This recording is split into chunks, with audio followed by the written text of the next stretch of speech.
राम जी महाराज ने कहा प्रभु मुझे कुछ चाहिए नहीं। अगस्त ऋषि बोले नहीं नहीं नहीं, मेरे पास में एक बहुत सुंदर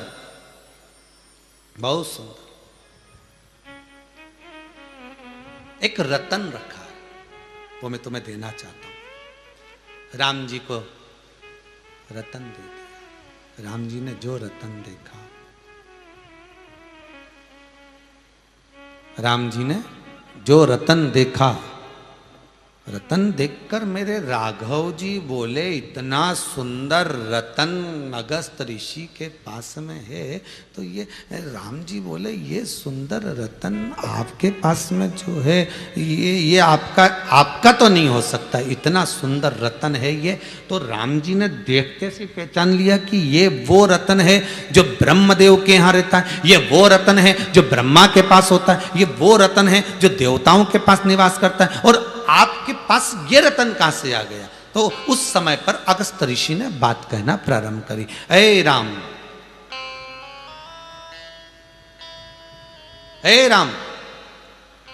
सुनो, एक बार मैं तप करने के लिए गया, साधना करने के लिए गया, एक सरोवर के पास में, एक कुंड के पास में एक बार मैं तप साधना करने के लिए गया, और वहां एकांत में मैंने देखा कोई पशु नहीं, कोई पक्षी नहीं, कोई जीव नहीं, कोई भी वहां विद्यमान नहीं था, वहां कोई विराजमान नहीं था, और मैं तप करने के लिए बैठा ही था, और मैंने बस नेत्र बंद करने ही वाला था। इतनी देर में मैंने क्या देखा कि एक दिव्य विमान, बहुत सुंदर सा विमान देवलोक से नीचे उतर रहा है, और उस विमान में से एक बड़ा सुंदर राजकुमार नीचे उतरा, और नीचे उतरकर सरोवर के नजदीक में एक शव पड़ा हुआ था, एक बॉडी पड़ी हुई थी।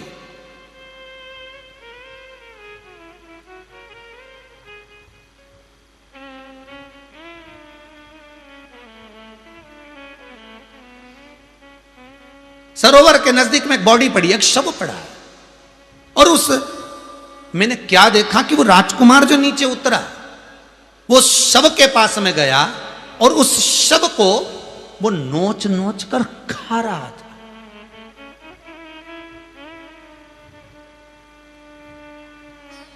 उस शव को वो नोच नोच कर खा रहा है।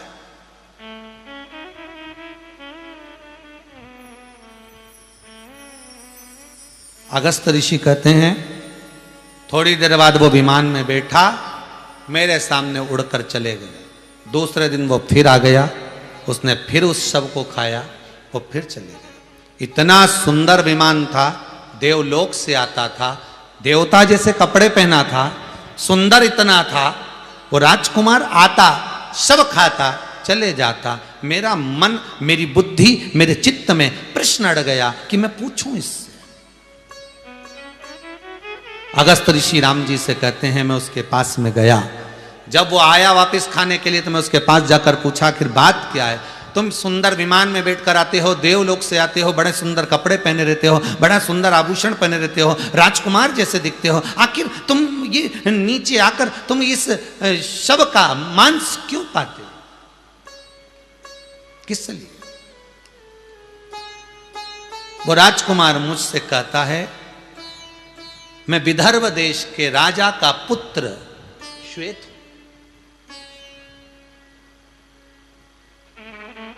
विदर्भ देश के राजा का पुत्र मैं श्वेत, मैंने बहुत तप साधना करी थी, बहुत तप साधना, और तप साधना का बल ये रहा कि मुझे राजा जैसा स्वरूप मिल गया, कपड़े मिल गए, विमान मिल गया, सोने की थाली में भोजन मिल गया, ब्रह्मा जी के स्थान के पास में मेरा निवास हो गया, मैं ब्रह्मलोक में निवास करने लगा। इतनी मेरी तप साधना पूर्ण हो चुकी थी, इतनी मेरी तप साधना आनंदित हो चुकी थी। फिर ये मांस क्यों खा रहे हो तुम, फिर इस शव को क्यों नोच रहे हो तुम, क्यों खा रहे हो।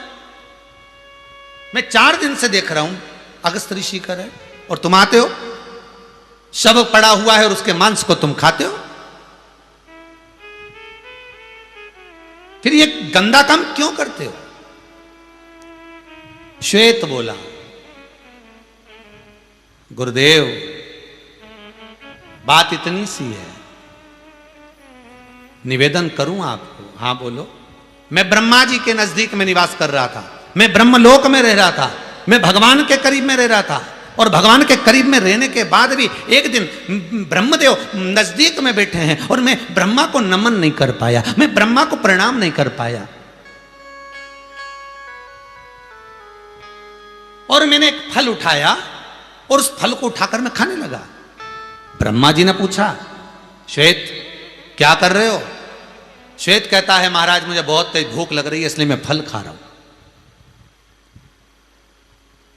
ब्रह्मा जी ने कहा, तुमने माता पिता को प्रणाम नहीं करा? भूख बहुत तेज लग रही है और मुझे बहुत तेज भूख लग रही है इसलिए मैं भूल गया, मेरे ध्यान में नहीं रहा।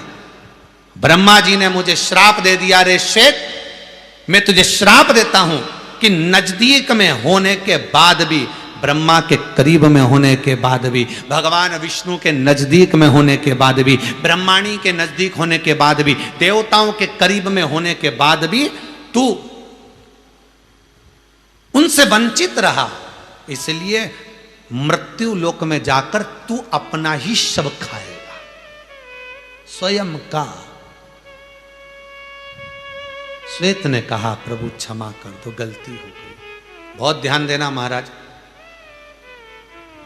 किसी के पास में रह रहे हो, किसी के बनकर रह रहे हो, मंदिर में पूजन करने जा रहे हो, भजन करने जा रहे हो, नाम स्मरण करने जा रहे हो, नाम कीर्तन करने जा रहे हो, नाम भजन में डूबने जा रहे हो, तो मेरा बच्चों से निवेदन रहेगा, चाहे बेटा हो चाहे बेटी हो, उन सबसे निवेदन रहेगा। अगर आप बोलकर जा रही हो कि मैं गरबे में जा रही हूं, आप बोलकर जा रही हो कि मैं सत्यनारायण की कथा में जा रही हूं, आप बोलकर जा रहे हो कि मैं सुंदरकांड में जा रहा हूं, आप बोलकर जा रहे हो कि मैं सत्यनारायण की कथा में जा रहा हूं, आप बोलकर जा रहे हो कि मैं शिव महापुराण में जा रहा हूं, आप बोलकर जा रहे हो कि मैं रामायण में, भागवत में, गीता में जा रहा हूं, आपकी चित्तवृत्ति से आपने कहा, फिर उससे वंचित ना होइएगा। उस वंचित का फल यह है कि स्वयं का मांस उस श्वेत को खाना पड़ रहा है।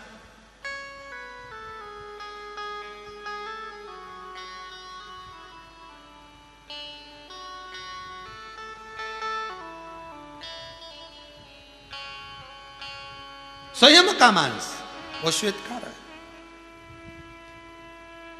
अगस्त ऋषि ने पूछा, तो फिर तुम रोज ऐसे ही करोगे? श्वेत ने कहा, नहीं, ब्रह्मा जी से मैंने वर मांगा था, ब्रह्मदेव मुझे आशीर्वाद दीजिए, मैं कितने समय तक ऐसा करूंगा, आप मुझे कुछ तो वर दो। तब मेरे ब्रह्मदेव ने वर दिया था, जिस दिन तू किसी चीज का दान कर देगा उस दिन तू इस सारे प्रपंच से छूट जाएगा। इसलिए अगस्त ऋषि, मैं आपको रतन का दान देता हूं। वो रतन अगस्त ऋषि राम जी को देते हैं, वो रतन राम जी को प्रदान।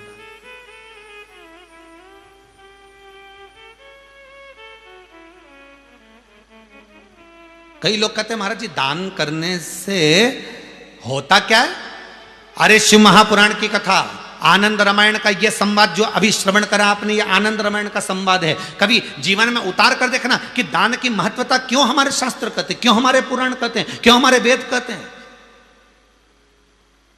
क्यों 18 पुराण हमारे शास्त्र ये वर्णन करते हैं कि दान की महत्वता को दर्शाते हैं कि दान करो, पुण्य करो, सत्कर्म करो। क्यों? क्योंकि ना जाने कितनी योनियां, 84 लाख योनियों में से ना जाने कितनी योनियां तो केवल दान से कट जाती है। ऐसा केवल दान करने से, चाहे वो अन्न का दान हो, चाहे वो वस्त्र का दान हो, चाहे मुद्रा का दान हो, चाहे आदि आदि जो दान हो, चाहे तुम एक रोटी का भी दान दे रहे हो, एक अन्न का दाना भी दे रहे हो, कितनी योनियां कट जाती।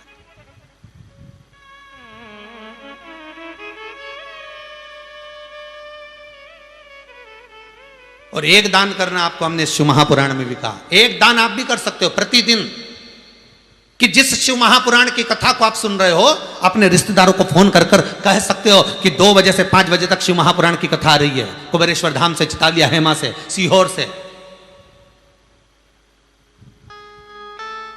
एक दान आप भी कर सकते हो, कह सकते हो सीहोर वाला महाराज कथा वाच रहा है, चलो कथा चालू करो, शिव महापुराण की कथा सुनना, ये दान है। आप एक लिंक दान कर सकते हो, लो ये कथा आ रही है, मैं भेज रहा हूं, सुनना, चल रही है 2 बजे से 5 बजे तक, आज थर्ड चैनल पर चल रही है, फेसबुक यूट्यूब पर चल रही है, सुनो। ये भी दान है। किसी को सत्मार्ग बता देना, ये भी दान है।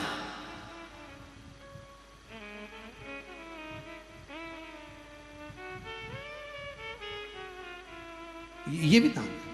चिड़िया को अन्न का भाग दे देना, ये भी दान है। रोज का भंडारा, कई लोग कहते हैं हम बहुत दिन से सोच के बैठे हैं कि हम भंडारा कराएंगे, अब हमारे पास तो इतना धन है ही नहीं गुरुजी, तो भंडारा कैसे कराएं। हमने कहा भंडारे में कितना खर्चा आता है, तो कहे गुरुजी अब भंडारे में तो पूरा नगर जीमेगा, पूरा शहर जीमेगा, अब इतना खर्चा, लगभग 10 लाख का खर्चा हो गया, 5-10 लाख का, इतना पैसा कहाँ से आएगा। हमने कहा कौन सी पुराण में लिखा है कि इतना खर्चा करो, भंडारा भी 10 तरह का होता है। 1 किलो गेहूं ले लो, बाजरा ले लो, ज्वार ले लो, मक्का ले लो, डाल दो छत के किनारे पर, कहीं पर रोड के किनारे पर जाकर, जब पक्षी खाएंगे ढेर सारे आकर, वो भी तो भंडारा है। थोड़ा सा आटा से शक्कर मिला के पंजेरी तैयार कर लो, उसको पीपल के पेड़ के नीचे, बड़ के पेड़ के नीचे, आंवले के पेड़ के नीचे, कहीं शमी के पेड़ के नीचे, कहीं बेलपत्र के पेड़ के नीचे, उसको बिखेर दो, छोटी छोटी चींटियां आएंगी, भंडारा चालू। कोई जरूरी है कि मनुष्य को ही जिमाया जाए, कोई जरूरी है कि मानव को ही जिमाया जाए।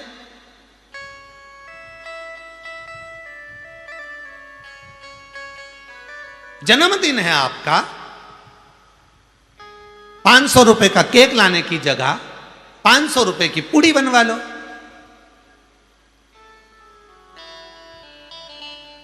टुकड़े करो, चौराहे चौराहे पर ढेर सारे स्वान कुत्ते बैठे रहते हैं, उनको दो, ऐसे दौड़ कर आएंगे, जब वो खाएंगे पेट भराएगा। ये भी तो भंडारा है, ये भी तो भंडारा है।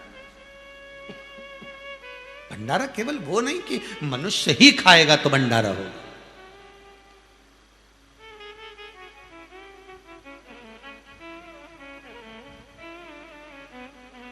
मत बुरे कर्म कर बंदे, वरना पछताएगा, भगवान की आंखों से तू बच नहीं पाएगा, तू बच नहीं पाएगा। ये भंडारा करने का भी एक आनंद सुख है। कर दो दान। श्वेत, तुम जिस दिन दान दे दोगे उस दिन इस योनि से छूट जाओगे। और श्वेत ने दान दिया अगस्त बाबा को, अगस्त जी ने दान दिया श्री राम जी महाराज को, वो रत्न दे दिया, ये रत्न मुझे मिला है, ये आपके पास में रख लीजिए। चीज जिसके लायक है उसको वही दी जाए, जिसके लायक। हम कई बार कथाओं में कहते हैं गाय, बेटी और लक्ष्मी, गाय, बेटी और लक्ष्मी। 50 बार विचार करना तब किसी को देना। गाय ऐसे ब्राह्मण को मत दे देना जिसके घर में खुद के रहने की जगह नहीं है।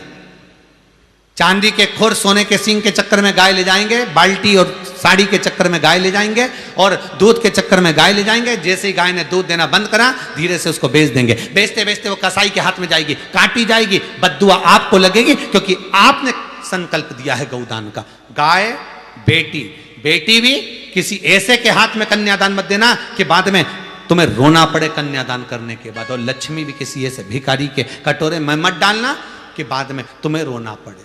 इसलिए सोच समझ कर दीजिए, विचार कर दीजिए, सोच कर दीजिए।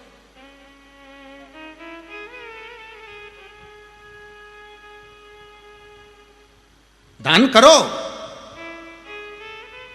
पर जिस जगह पर जिसको जरूरत है वहां करो, मना नहीं। करीब में भगवान के ब्रह्मा जी के पास में श्वेत है, ब्रह्मलोक में श्वेत रह रहा है, उसके बाद भी उसकी बुद्धि ब्रह्मा से नहीं जुड़ पाई, उसके बाद भी बुद्धि वहां नहीं रह पाई। निवेदन है, जिस जगह पर रहो, जिस स्थान पर रहो, जिस व्यक्ति के साथ में रहो, जिस चिदानंद वृत्ति में आप निवास कर रहे हो, उसके साथ आप अगर निवास कर रहे हैं तो आपकी चित्त, आपकी वृत्ति, आपका मन डोलना नहीं चाहिए, जाना नहीं चाहिए। वही पर जितनी देर आप शिव महापुराण में बैठो, आपका मन उतनी देर भगवान के पुराण में लगे, उतनी देर आपका मन लगना चाहिए, उतनी देर आपकी चित्त वृत्ति रमे, जितनी देर।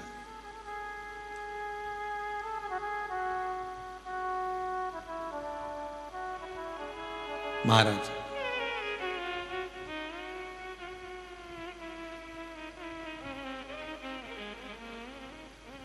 शिव शंभु नमस्तुभ्यं।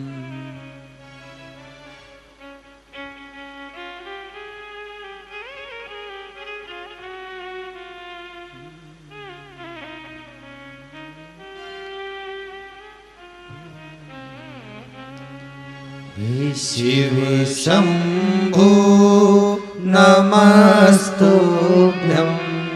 हे गंगाधर नमस्तुभ्यं हे शिव शंभो नमस्तुभ्यं हे गंगाधर नमस्तुभ्यं। सब बोलिए शंभो नमस्तुभ्यं हे गंगाधर नमस्तुभ्यं हे शिव शंभो नमस्तुभ्यं हे गंगाधर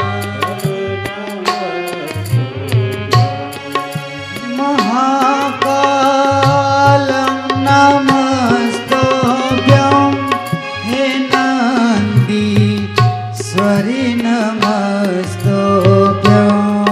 महाकालं नमस्तुभ्यं हे नंदीश्वर नमस्तुभ्यं हे नन्दीश्वरि नमस्तुभ्यं हे शिव शंभो नमस्तुभ्यं हे गंगाधर नमस्तुभ्यं हे शिव शंभो नमस्तुभ्यं हे गंगाधर नमस्तुभ्यं।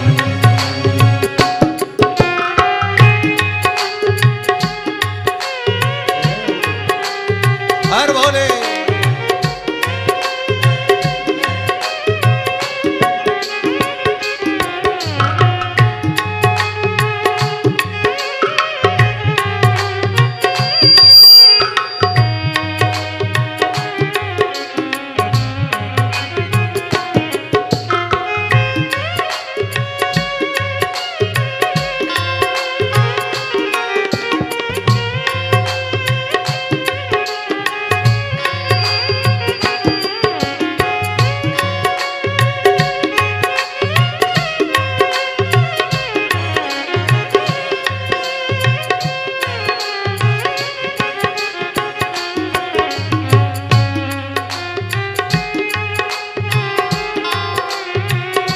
हर भोले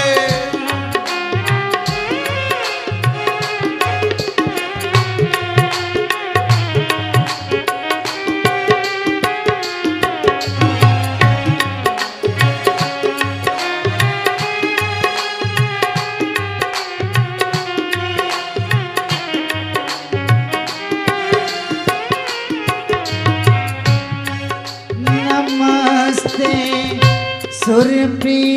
सूर्यप्रियाधारं नमस्ते युगसृजनहारं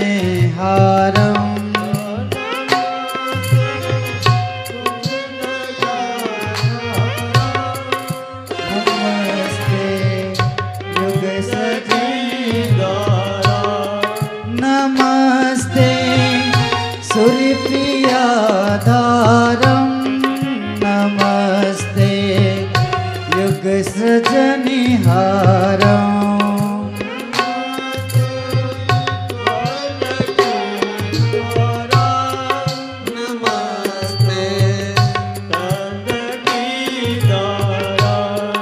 नमस्ते युगसृजनहारं उमानाथं नमस्तुभ्यं हे बागेश्वरी नमस्तुभ्यं उमानाथं नमस्तुभ्यं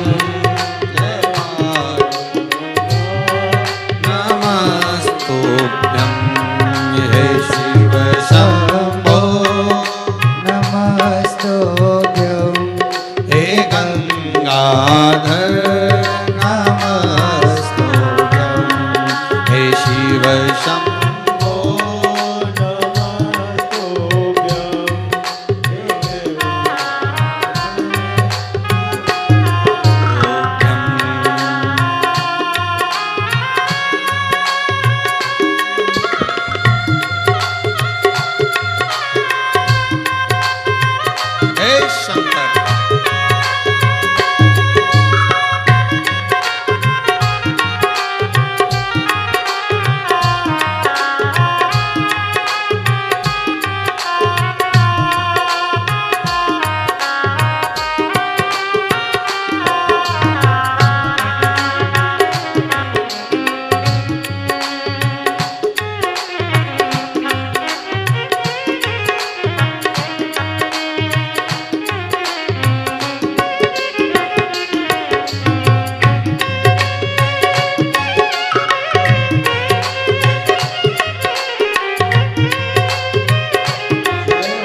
शंभो नमस्तुभ्यं हे गंगाधर नमस्तुभ्यं हे शिव शंभो नमस्तुभ्यं हे गंगाधर नमस्तुभ्यं। भगवान शिव की कथा कहती है कि जहां आप नजदीक निवास भी परमात्मा के पास कर रहे हो तो चित्त वृत्ति परमात्मा में रमा करो। फिर वही बात है, सबकी गोली मिलेगी पर अहंकार को कम करने की टेबलेट गोली केवल शिव महापुराण।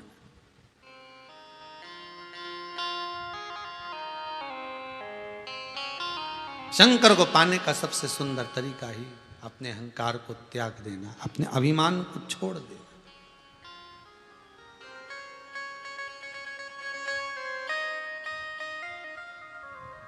अहंकार में तीन गए, धन, वैभव और वंश। रावण, कौरव, कंस।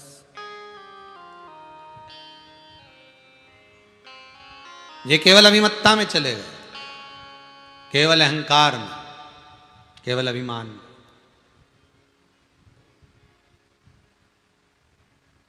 इसलिए बारंबार निवेदन है, शिव कथा कहती है शंकर को कुछ दो मत दो पर अपना अहम शंकर को दे दो। जो अपना खुद का है, जो अपना स्वयं का है, अपने भीतर का है,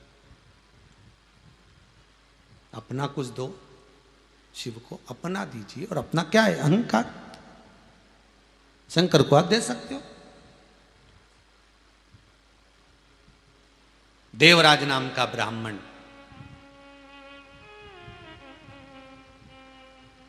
और वो देवराज ब्राह्मण कुल में जन्मा है, शिव महापुराण की कथा कहती है, पर ब्राह्मण कर्म से वंचित है।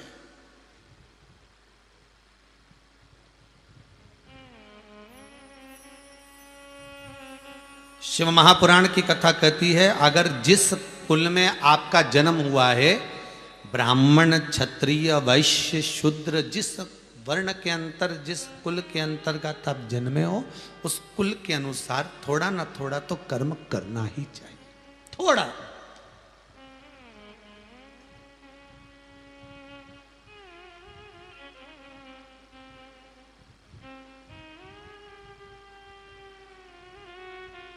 देवराज नाम का ब्राह्मण धन चोरी कर लाता, लाया।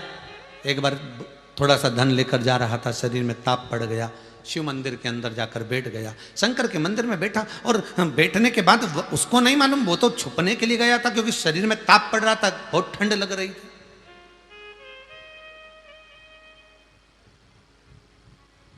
और जब इतना ताप पड़ने पर वो शंकर के मंदिर में जाकर जहां छुप कर बैठा, उसको नहीं मालूम था कि यहां शिव महापुराण की कथा चल रही। कभी कभी अनायास, अचानक आप रिमोट हाथ में लेकर बैठे और चैनल बदलते जा रहे हो और आपके पास में सामने शिव महापुराण की कथा आ गई। एक क्षण की अगर आपने सुनी और सुनते से आपकी वृत्ति में, आपके मन में आ गया शंकर की कथा आ रही, और खोल कर बैठ गए।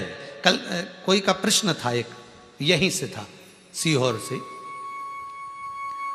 तो कोई ने प्रश्न किया था कि गुरुजी से पूछना है कि मान लो हम दुकान पर कथा सुने शिव महापुराण की टीवी पर, और ग्राहक आ जाते हैं, हम उनसे बात में लग जाते हैं, हम उनसे सामान का लेन देन में लग जाते हैं, तो ये बताएं, गुरुजी से पूछ के बताना कि हमको शिव महापुराण का पुण्य मिलेगा कि नहीं मिलेगा। तो भैया जब व्यापार कर रहे हो तो रुपया मिल रहा है, भले तुम, तो फिर पुण्य कहाँ जाएगा तुम्हारा? जो भी कर्म कर रहे हो उसका फल तो मिल रहा है ना। कितना सुंदर कहा है, गंगा बह रही है, निरंतर बह रही है, निरंतर, और गंगा के घाट पर आप बैठे हो। गंगा निरंतर बह रही है और गंगा के घाट पर आप बैठे हो। नहीं स्नान किया पर दर्शन तो किया। अगर मान लो स्नान नहीं भी किया तो दर्शन तो किया ना। और अगर मान लो अगर दर्शन ही हो गया दर्शन ही सुख में प्राप्त हो गया तो फिर क्या सोचना उसमें। बस अगर दुकान पर भी टीवी पर अगर शिव महापुराण की कथा चल रही है, आपने चालू कर छोड़ दिया है, ग्राहक आ रहे हैं, सामान खरीद रहे हैं, आप उनमें लगे हो और सोचो कि मेरी कथा सुन नहीं पा रहा, थोड़ी सी सुनता हूँ, फिर ग्राहक आते, फिर थोड़ी सी सुनता, फिर ग्राहक आते, तो ये तो चलता रहता है। इसके अंतर्गत इसका पुण्य है, पुण्य है। और वो पुण्य कौन सा कि ग्राहक के कान में भी भगवान का भजन जा रहा है। आप मतलब स्वयं तो कर रहे हो, साथ में दूसरे को भी कर रहे हो। ये भी हमारे यहाँ शास्त्र में आता है, शिव महापुराण में इसका भी संवाद है। महाराज विद्येश्वर संहिता में ये भी संवाद आता है। एक बार एक श्रीमद सुबोधनी जी में वर्णन आता है, श्रीमद वल्लभाचार्य जी का सुंदर प्रसंग एक जगह पर श्रवण करा एक गुरु जी के मुख से। एक शिष्य ने गुरु जी से कहा, गुरुदेव क्या कोई पशु पक्षी भी मंत्र जाप करते हैं? गुरु जी बोलते करते हैं। पशु पक्षी करते हैं? हाँ, पशु पक्षी भी करते हैं। ठीक है, मैं देखूंगा जब बताऊंगा गुरुदेव। मेरे को आज तक तो कोई पक्षी नहीं दिखा, आज तक कोई पशु नहीं दिखा जो भगवान का नाम लेता हो। ठीक है, अब इतने में गुरु जी ने इसको पानी भरने के लिए एक झारी जी दे दी, ले ये पानी भर ला, झारी जी ले जा, ये झारी जी लेकर जाओ, तू पानी भर कर लेकर आओ। और झारी जी लेकर भेजा उसको। वो एक सरोवर के नज़दीक में कुंड के पास में पानी लेने के लिए गया, और जब पानी लेने के लिए वो कुंड के पास में पहुंचा तो वहां एक मगर बैठा हुआ था। इसको भय लगा, इसने सोचा मैं पानी भरने गया और मगर मुझे निपटा गया, ये पक्का। जैसे ही मैं पानी भरने गया और मगर ने मुझे खाया। अब जब तक मगर जाएगा नहीं तब तक मैं पानी भर के लाऊंगा नहीं। अब ये भी बैठा, अच्छा मगर और उस्ताद, वो भी आराम से बैठा, वो उठे ही। अब मगर तो पानी की ओर बैठा, आराम से देखा और पानी की ओर देखा, अब उठे नहीं। अब बहुत देर हो गई, बहुत देर हो गई, तब इसको लगा कि यह जा ही नहीं रहा, तो इसने पत्थर भी मारा फिर भी नहीं गया। इसने छड़ी से उसको हिलाया तो भी नहीं गया। अब इसने सोचा क्या करूं, तो इसने कहा अपन को डरना नहीं, गुरुजी प्यासे होंगे। इसने मंत्र का जाप करना प्रारंभ करा। जो मंत्र ये जपता था उसी मंत्र का स्मरण करना चालू करा। स्मरण जम जम के आवाज लगाने लगा मंत्र का, और मंत्र को पुकारते पुकारते पुकारते पुकारते जैसे ही जाने लगा तो मगर पानी में कूद गया और कूदा, और उसने जल्दी से पानी भरा और झारी जी भरकर जैसे ही ये चला मगर वापिस निकल कर बैठ गया।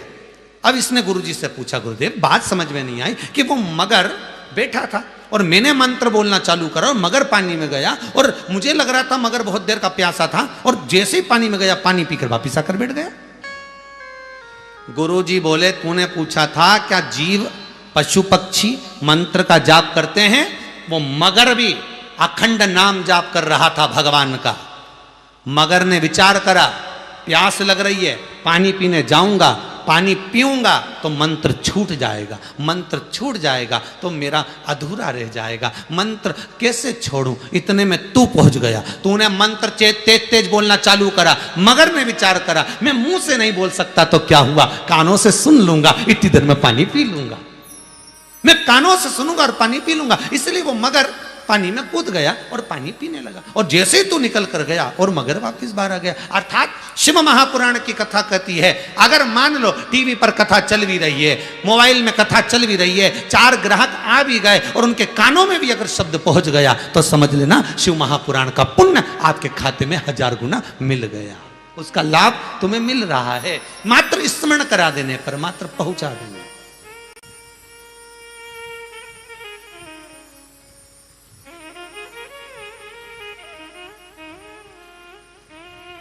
कौन होगा ऐसा दया, कौन होगा ऐसा कृपालु? विचार करिए, कौन? शंकर कथा कर। देवराज ने विचार करा, मैंने ब्राह्मण तत्व को त्याग दिया। मैं ब्राह्मण होकर मैंने कभी ब्राह्मण कर्म नहीं करा, मैंने गायत्री नहीं करी,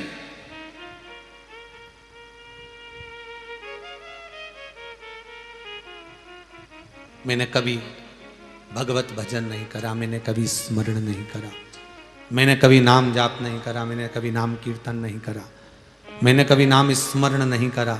मैं भगवान की भक्ति से वंचित रहा। ब्राह्मण होने के बाद मैंने यज्ञोपवीत धारण नहीं करा।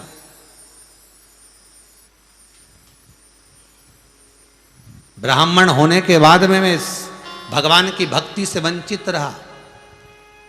चोरी का धन लाया, मंदिर के अंदर पहुंचा और मंदिर में बैठकर शिव महापुराण की कथा देवराज के कानों में क्या पड़ गई। देवराज जैसे निकला, प्राण भी उसके छूटे तो बेलपत्री के वृक्ष के नीचे छूटे।